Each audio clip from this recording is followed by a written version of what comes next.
To us by Honda, the official motorcycle of the PBA. First possession goes to the red shirts of the barangay. How about playing well, Aljun Mariano? Oh, Too tight. They've got Yeah. so many times already. Buti na lang na nasalba ni Stanley Pringle yun. I was Pero about to say. Yeah, buti na lang si Stanley Pringle yung receiver. sumalo. Oo, diba? The Miami Heat 2-3 zone kung saan nakatago yung dalawang guards nila doon sa gilid. But Stanley Pringle, another difficult shot. Oh, you don't know how hard that is for some of the people. You come to expect that from Stanley Pringle. Stan under the defense. Grabe. I mean, this guy's just gliding, you know, when he has the ball. Sobrang suabe, kaya daming fans din na nai-love talaga sa galawan nito ni Stanley Pringle. Just surveys the field and then makes the right move. Oh!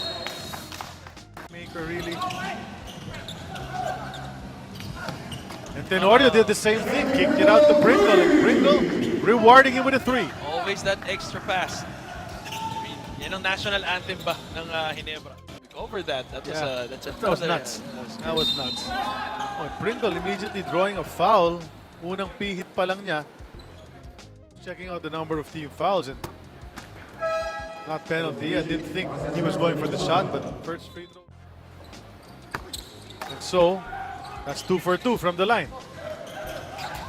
Credit the Ginebra defense as well.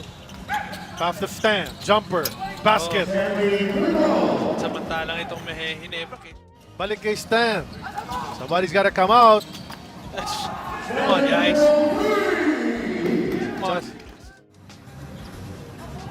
As this game comes to an end here.